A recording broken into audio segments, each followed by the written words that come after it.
Welcome. I'm Katie Rooney. I'm the Director of Transportation Policy and Programs at Ulupono Initiative.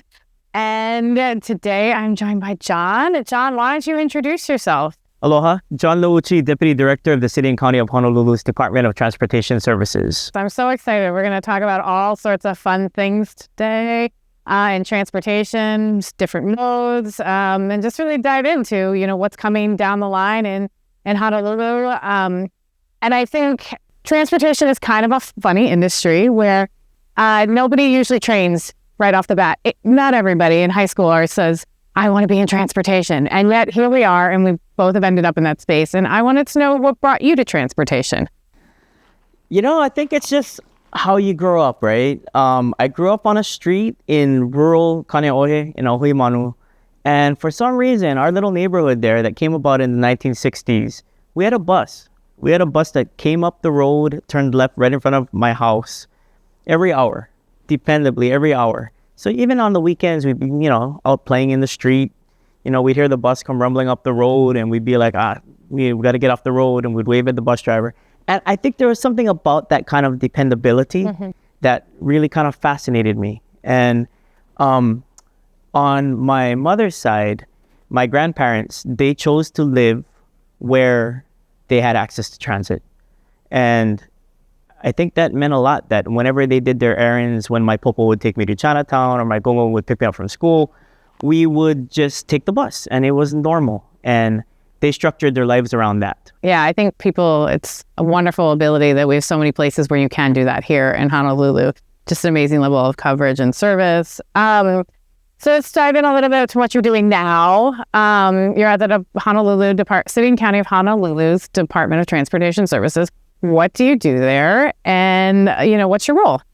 I guess I'm super lucky because I love transportation. Therefore, I love my job. One of the caveats, I think, that make our department different from other municipal level departments of transportation is, we're Department of Transportation Services. We have that S in the DTS.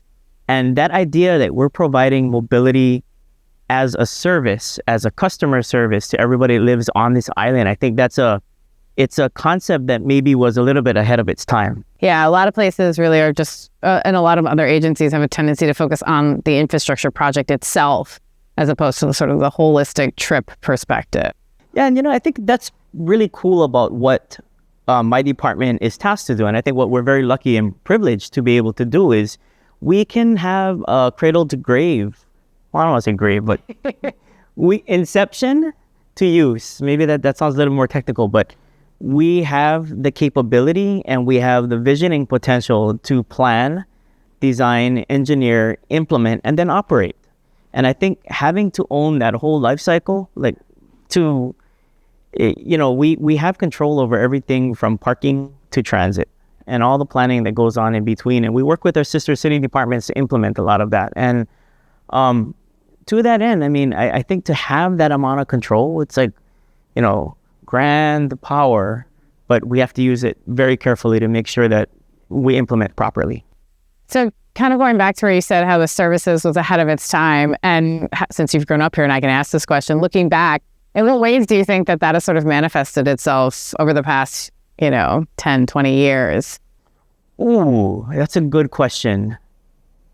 I would say that I think one of the mantras we subscribe to, or one of the beliefs we subscribe to at DTS, and it's funny that I'll say this today, but I'll probably say the same thing 5 years from now, is that transportation has changed more over the last 5 years than it has over the last 50.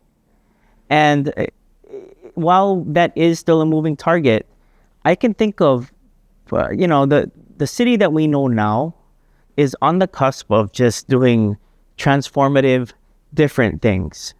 People will change things that they've done for more than 20 years, 20 to 30, 40 years of their life.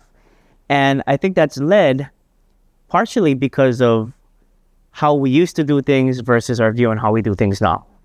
And a lot of that it goes way beyond a transportation realm. I think it has to do with how we structured our city, how we had land uses, how we've determined what should go where in our city. And I think we followed the rest of the continental United States in the 50s and 60s and 70s. and started building suburbs and bedroom communities before we realized what mobility, how that would challenge our mobility a generation later. Yeah. No, I think it's, and for folks who maybe don't live and breathe this the way we do, when we talk about how things have changed more in the last 5 years, I would arguably say maybe 10 years, but I'll give you 5. Sure. Well, but we started saying that 10 years ago. Fair enough. What are some of the changes you're referring to? Like, I have my list, but I'm sort of curious what your list is. I think right now people are more open to the idea that you can do your trip in more than one way. And that's what we're really trying to get people into, alternatives. And I don't want to necessarily label something an alternative. I think choice sounds better, because it makes one sound much better than the other. So you can do this or you can do this, right? And what we used to think about, a lot of us would either think about you're either going to drive a car or you're going to take a bus. And I think our menu of options are so much greater now than they were, I'd say even, from 10 years ago. Let's go with 10 years. Because now we have bikes, we have bike share. We're trying to bring our city back to more active, what we call in the industry active transportation, which is walking and biking. And we have the advent of electric foot scooters, and actually e-bikes have really started to take over in terms of we see it's not hard to just look out the window and see somebody riding an e-bike. And I think that as a gateway to enhance mobility, to get people to try things that is not traditional transit or traditional car. Yesterday at the farmer's market, I saw somebody loading up an electric foot scooter into the back of their SUV. I mean, that's pretty cool. I mean, that's somebody who has purpose for both of those things and is using both of those modes to their greatest potential. And I think that is where we want people to be. Yeah, as someone who has a cargo e-bike and a regular car, I can certainly say that like having the different types of choices for the different types of needs and trips, and whether or not I have the kids on the back or not, they belong in both vehicles actually now. So we're going to see a lot more of that, I think. And I think everybody loves to debate choosing one or the other. And we should be like, why not both? Why not both? I mean, and why not all? Like, why even just both? Like, right, transit. And I tell people, like, you have a knife block, right? How big is a knife block? You don't have one knife there. You have a bunch of knives to do different things. And granted, if you're a master chef, you can probably use one of the knives to do everything you need. But most of us need different tools for different applications in the things that we do. And transportation should be no different. We should have, small scale tools for small trips. Maybe that's just walking. Walking is a tool. Walking is a mode. Bike, e-bike for longer distances, and, bus, rail, driving for, the more specific, longer distance thing. Yeah. I think sometimes we also talk about as if like every trip is sort of the same. And I think it's really critical to kind of, they're not all commutes anymore. And how has that changed what you guys are looking at? Is it more, because if you're ahead of the game with services, then you have been looking at some of those trips, the ones that people take to school, not necessarily to work, when they go to the grocery store, the doctor's offices. Are you seeing that change happen in the way people are talking about transportation here and in your projects too? Yeah. I think we have been in that mode of two choice. I'm either going to drive or I'm going to take the bus. And we've had those two options probably for the last, if we had a time, maybe like 50 years, let's say, right? And even before that, I always go back to how our city was developed around transit. Our city grew because of transit. And when the automobile kind of crept in, that's when we started introducing that variability. We didn't really have congestion before the automobile kind of came in.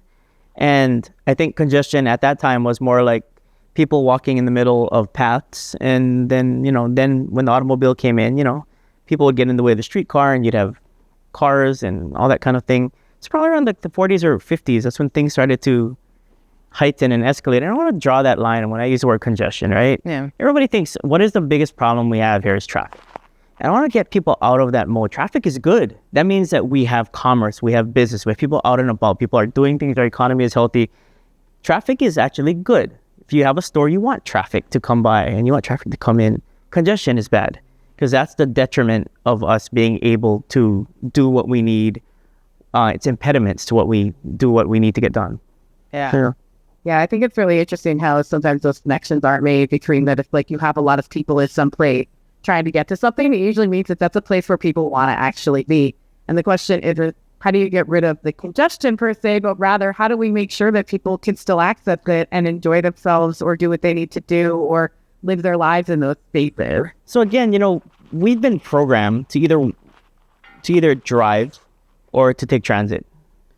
And I think getting people to shift out of the one camp that they've chosen for themselves, I mean, it's a lot to ask of people, right? Because people have chosen where they live based on how they get around. Yeah. Right? And that speaks to the importance of mobility. And what I'd like us to pivot into doing is, or to thinking about is, mobility is absolutely a need. It is not a luxury. It is a need. And how we contemplate getting around should not be something that we are challenged with every single time we have to make a decision about, I need to be here, I need to go there. And I think we spend far too much time just chewing on like the dread of having to go from one place to the other. Now, if all things were equal, it'd be great to say, like, I could go this way 5 different ways. Yeah. And I would go in the way that had the least friction for myself, or it had the most benefit to maybe the trips I want to do after, or the trips I want to do before, or just, But when you have this two camp of, I'm either going to own a car and drive, or I'm going to not own a car and take transit. Maybe there's a third one. I'm going to own a car and still take transit. We had a lot of people doing that. Getting people to shift is so hard because immediately they will put up, and in their head, I think it's just human nature, you'll put up all the reasons why you cannot do it the way you haven't been doing it. And part of that is psychological, and especially I think on an island, we're magnified by the things that we don't know exist outside of this island. Like our reticence to want to do new things is based on the fact that we don't know what occurs outside of the ocean that kind of keeps us separate. Yeah. Well, and I think it kind of also brings up a good point is that a lot of the conversations are sort of if you're in one camp or the other, but I think it's also kind of helpful to clarify that we actually have like a really big camp in the transit space and in the walking and biking space, much more so than other places, particularly maybe in the middle of the United States, where some of those options are even less available, right? Like we have, 70,000 people on the bus on any given day. Actually, we have about 120,000 trips, but then yes. We'd be about, 70,000 unique people. Yes, exactly. Yeah. Individual passengers, lots of people walking and biking, somewhere around the same numbers, actually, if you add it all up. And we look at the population of Oahu, that's, you're already at, 10, 20, potentially even 30%, depending on the trips. And I think it's really important to kind of continue to talk about the dynamicism of people's choices, right? Like you aren't just one of those things. Very few people are. You have never tried any of those things. Even if you are a diehard car driver, chances are you still walk occasionally. And so how do we sort of make it so that feels just as natural and fluid and, where folks want to go? I think it's just a really big part of that story. So kind of with that in mind, like what's the vision for the future? Like how do we continue to support that diversity of choices for people and really, move into some of these changes that are coming probably culturally and in people's minds where like they're a little bit more used to these types of things now? I think the vision for the future, the key of that really is choice.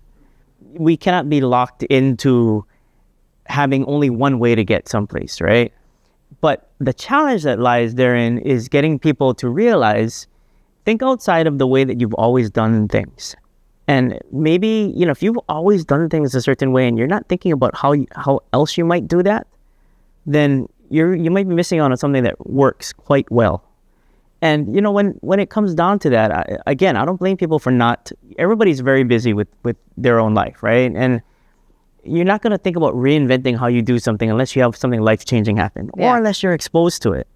And I think we're going to have a grand opportunity to introduce people to just a new use case. So by middle of 2025, Skyline will be extended 5 miles and 4 stations to actually from its current terminus at current east side terminus at the Halawa Aloha Stadium Station to extend all the way to what I like to say, kissing the west end of Honolulu at the Kahawiki Middle Street Kalihi Transit Center. But what that will get us is it will get us a station in the Honolulu International Airport, the Daniel K. Inouye International Airport. And that is transformative, not for the people that work there and travel there every day, but the occasional island west side dweller travel. When they take their family, when they travel, I think the ease of, again, not having to worry about getting to the airport or coming from the airport is going to just free their mind. Yeah. And sometimes they'll use it for one thing, like just getting to the airport and think, this is pretty good. Yeah. And I know people, like, did you ever see that meme about how much you love somebody? I would get on H1 at 4:30 p.m. for you. Yeah. There was a meme about that, and it's super true. Right? Yeah. And I know people who choose when their flights get in because they don't want to inconvenience their family or their friends to come pick them up at the airport and then have to joust with the rush hour traffic.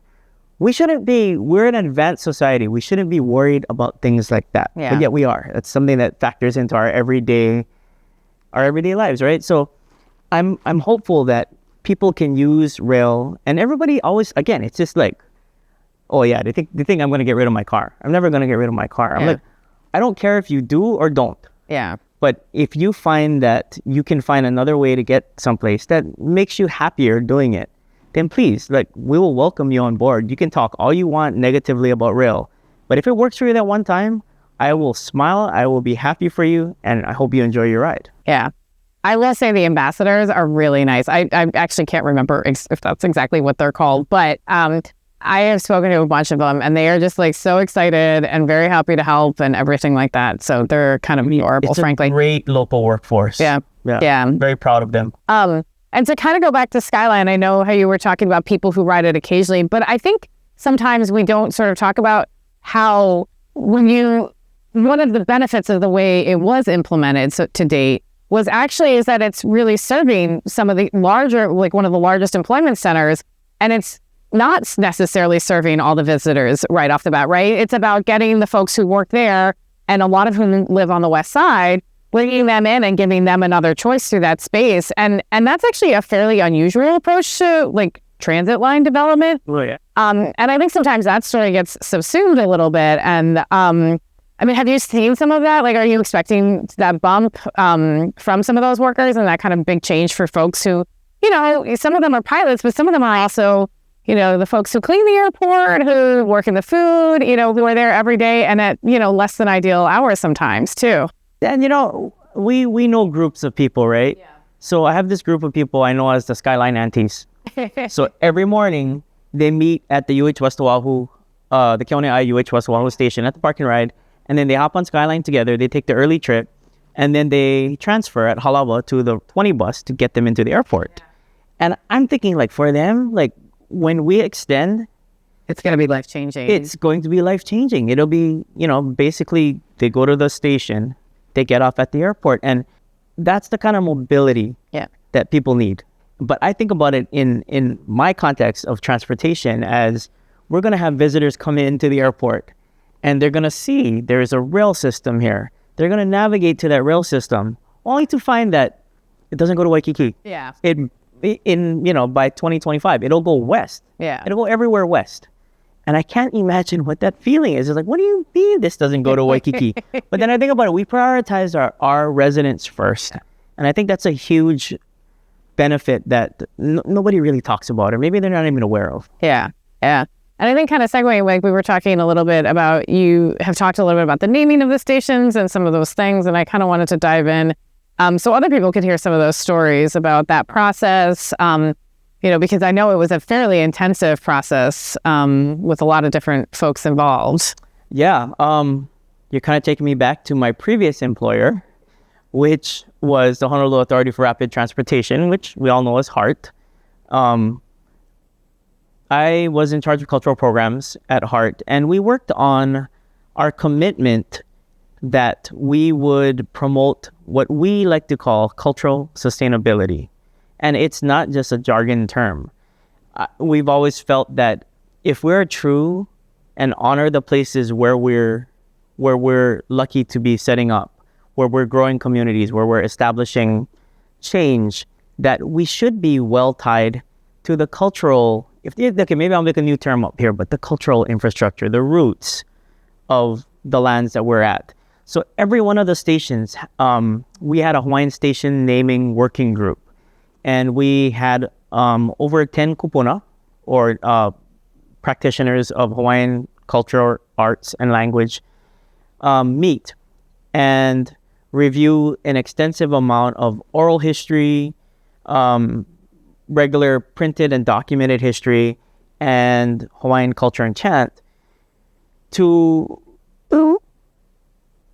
dig deep, and especially in a time when more people would recognize Pearl Ridge as the area instead of Kalawao, to bring those names back into popularity, into use, into vogue, that people would recognize those. And part of the commitment was we would always prominently feature that Hawaiian station name in front of any secondary place name that came about, in a commercial sense, or secondary type name. And so it is a mouthful, but I believe that lift is worth it. And even I have to, as someone who promotes this knowledge, I have to correct myself sometimes and put the Hawaiian station name first. And I think institutionally we're doing things with this to make sure that we always put that very prominent name. And in Hawaiian you would say Aika Inoa. Like, it is the meaning, everything is in a name. And that is why for us, we're bringing back names that have fallen out of use. And, I think that it's a very valuable thing that will seed into the future. 100 years now, if we've made a name come back that had been lost in use for 100 years, it'll be worth it. Well, and there's something very beautiful about that story, about especially having it come from a transportation project, which are not known for their sort of, cultural beauty or their storytelling right off the bat. A lot of times it's like, please just prepave this. Cultural sensitivity, and I don't even think sensitivity. It's like, it's the idea of what is pono. And I think everyone would quickly, if you ask anybody, right, even elementary school kids, right, they know the most familiar use of the word pono is in our state motto, which is Ua mau ke ea o kaina I ka pono. And I think everybody would immediately go and say pono means righteousness. But if you look up what pono means in our Hawaiian dictionary by Mary Kovena Pukui, it has nuances. I like to think of pono as equity, as things that are equitable. And I know we always talk about transportation equity or social equity and things like that. And I think through transportation, we really are trying to level the playing field of access and mobility, and kind of curbing. I think through transportation, we can kind of blunt off some of the negative effects of maybe not bad, but long-lasting decisions that have disadvantaged some of our island residents. And I love that idea of being able to bring us back to making life better. It's just to level that playing field. There was a Harvard study conducted, I guess maybe now it's about 10 years ago, that determined that access to mobility and transportation is it has proven to be the greatest indicator of one's ability to escape poverty and achieve success. And I think that says a lot. And that was ahead of people growing up in areas with less crime, or having 2-parent households, or having a great public education system. That transportation rose to the top of that. Yeah. Then that is the ultimate equity move. Yeah. And so kind of encapsulated in this idea, if we think of pono as equity, we should be motivated by things that are pono. Yeah. Not necessarily righteous. Righteous has a lofty sense to it, but pono has a very humble nuance about equity. Yeah. I think also it's not just, around the pulling people out of poverty. There's these other elements of accessing medical care. One of the biggest predictors of your ability to maintain your health is, can you get to those appointments? And if you were in places where it's really difficult or it just becomes really challenging, those same types of things sort of flow through all of these other issues in people's lives. Right at the end of the day, transportation isn't people a lot of times don't take trips for the sake of taking trips. They take trips because they're trying to do things with their life. It's a byproduct of wanting to see family, and it's a byproduct of like having to go to work or getting an education or just going to the grocery store. So it's got all these pieces to it. It's not this fixed monolithic kind of idea. And then, we need to, I think, sort of make sure that we're meeting all the different ways people live their lives. Transportation has to kind of do that too. And historically, we haven't always been as interested in the other ways of doing it. And I think that's the big shift I think I've seen. Through the equity lens too, if we do what's good for everyone, everybody rises up, right? Yeah. What is that? All the boats rise up on the same, I don't know how they say it. I don't know that one either. We're no good with that one. Well, just the idea of uplifting everyone. And, you look at how we consider things sometimes, right?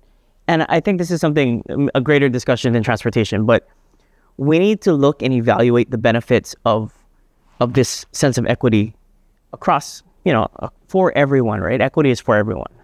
And I remember being particularly angry reading a national outlet's news report, which was published a while back, but about how they perceived our rail project to be useless and overexpensive.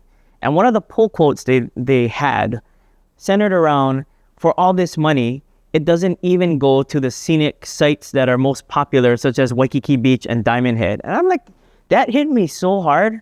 Because I'm like, our people are trying to get to work. They're trying to do things with their families, trying to carve out as much time as they can to just get by. They don't have time to be going to the scenic sites. And that's terrible.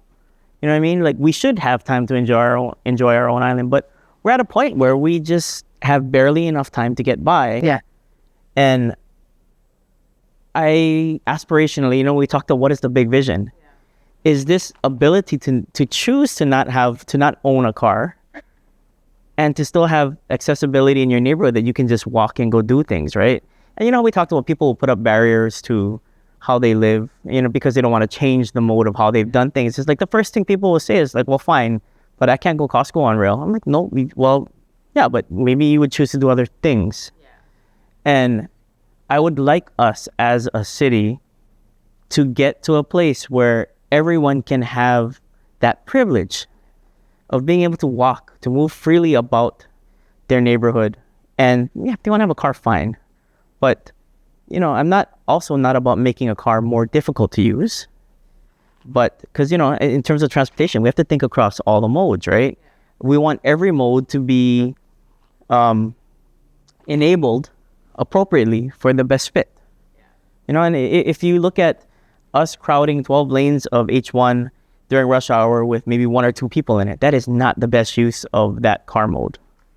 Yeah, and I don't, it's going to stay the way, like there's no expansion, right, for that, like, or that never-ending expansion is not going to be the solution either. Yeah, and I think But again, I want everybody to, I'm very happy not having a car. And it's funny because even my closest friends and family, they think of it as a disadvantage for me. Yeah. And sometimes I just I know how I'm going to get where I'm going to go. And then somebody will interfere and be like, no, I'm going to come pick you up. I'm like, no, let's not do that. I was counting on having this time to do me stuff, look at my phone, catch up on email, chat with someone on text or, and it's like, I don't get to do that.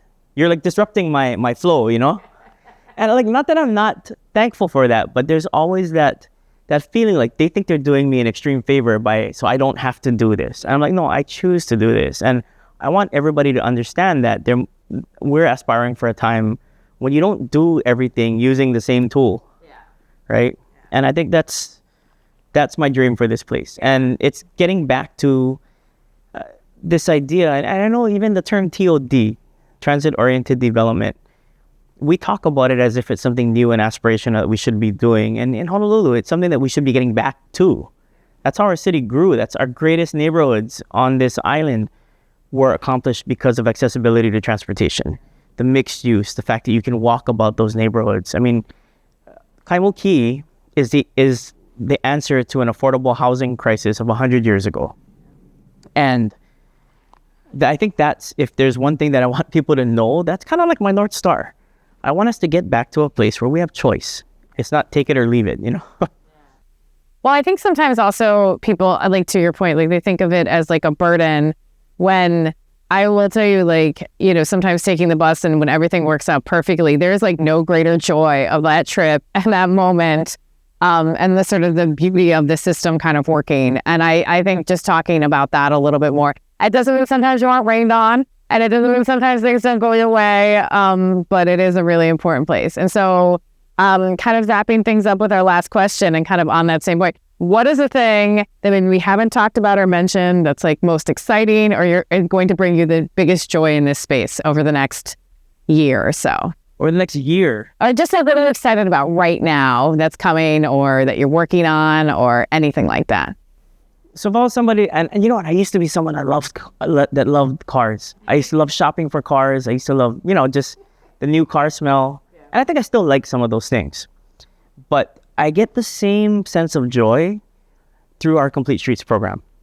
And I don't know if it's because Complete Streets, we've had an ordinance in place that forces us to contemplate equity across all modes, all users of the roadway. And that's been in place since 2012. So we're now like 12 years into Complete Streets and the psyche is changing. Like we now live in a town where people are like, I want roundabouts, I want speed humps, you know, I want these things that were so hard fought before. I remember when I first started this job, and I think this is my 8th year doing this, and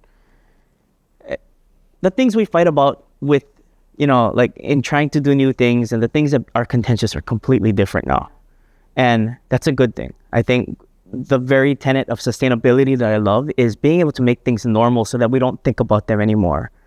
Part of that is watching our sister departments, the Department of Design and Construction and Department of Facility Maintenance, even our own departments as we manage smaller projects, put in aspects of Complete Streets that really improve the roadway for all users, not just car focused. We're taking streets that people are speeding on, making them appropriately sized such that, you know, the cars just naturally fall into a rhythm that it just improves our safety. And I think we're in a mode right now where most people would complain that everybody is speeding and that's where the safety exists. And granted, there are other things that are now part of our equation that weren't 10 years ago. I think people's use of cell phones and those mobile devices and other things, and just, if you take an average new car now with the big screens, there's like so many more distractions now. So we have to engineer our streets to account for people's lack of attention. I think generally our attention spans are less.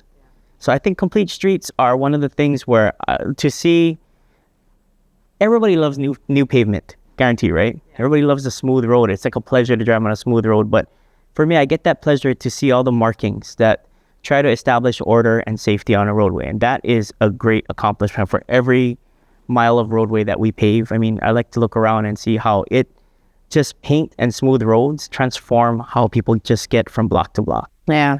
Well, and I think when we start to, you know, have that space sort of for other modes, it just starts to look more vibrant and, you know, allows, like, you can see more and more people using them and, you know, it just like more people being served and by that space, you know, more effectively. So, and that really, you see that even in our transit system and on Skyline, right? I think one of the things that makes me the most excited is when I ride Skyline now, of course, I'd like to see way more people on it. But if you look from the front end all the way to the back end of the train, I will rarely ride a trip where I don't see someone with an e-bike, a bicycle, a skateboard, a one-wheel, an electric scooter, any of those things. And those people have found that choice, that, you know, that choice nirvana that I really dream about, is that, you know, they're figuring out a way that they can make their trip that is to the best of their ability using the tools that they have. And that makes me really happy. I like that, choice nirvana. So, thank you for joining us today. It was so much fun. And for those of you that haven't tried Skyline, it's the best view on the island. Absolutely gorgeous. And the basis for choice nirvana. Thanks. I mean, it's great to come here and just talk about something that is the most important thing in my life. Thank you for the opportunity.